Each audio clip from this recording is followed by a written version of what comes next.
گرامی قدر حضرات، جیسا کہ آپ جانتے ہیں آج کے دور میں ہر کوئی مصائب اور مشکلات کا شکار ہے۔ مشکلات ہیں وہ ختم ہونے کا نام نہیں لیتی۔ ایک درود پاک جس کا نام درود حل المشکلات ہے، رسول کریم صلی اللہ علیہ وآلہ وسلم کی ذات مہربان پر اس درود پاک کو اخلاص اور محبت کے ساتھ پڑھ لیا جائے تو اللہ رب العزت مشکلات ختم فرمائے گا۔ اس درود پاک کو پڑھنے کا طریقہ یہ ہے کہ نماز عشاء کے بعد 2 رکعت نفل نماز پڑھے۔ پہلی رکعت میں الحمد شریف کے بعد سورۃ قل یا ایھا الکافرون یعنی سورۃ کافرون، اور دوسری رکعت میں سورۃ الحمد شریف کے بعد سورۃ قل هو اللہ یعنی سورۃ اخلاص پڑھے۔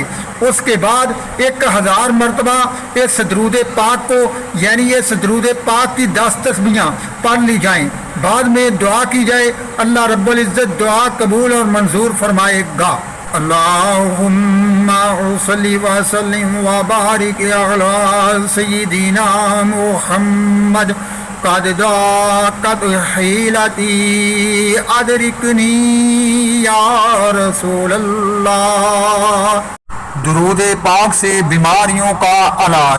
درود مصطفیٰ بیماروں کو شفا دینے والا درود پاک۔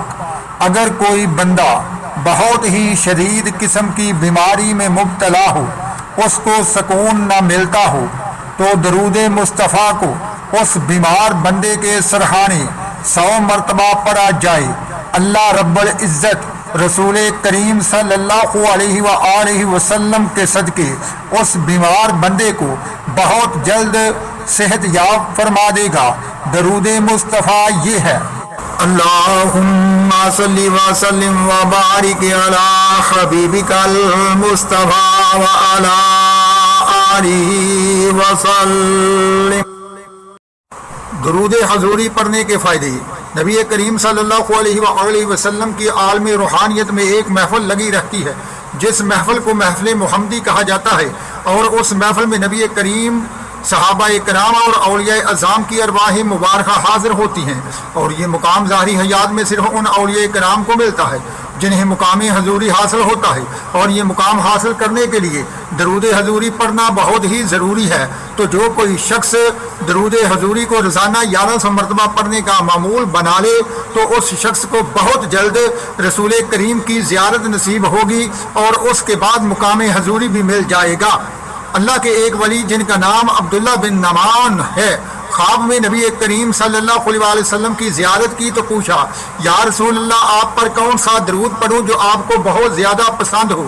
تو نبی کریم صلی اللہ علیہ وسلم نے اس کو درود حضوری پڑھنے کی نصیحت کی۔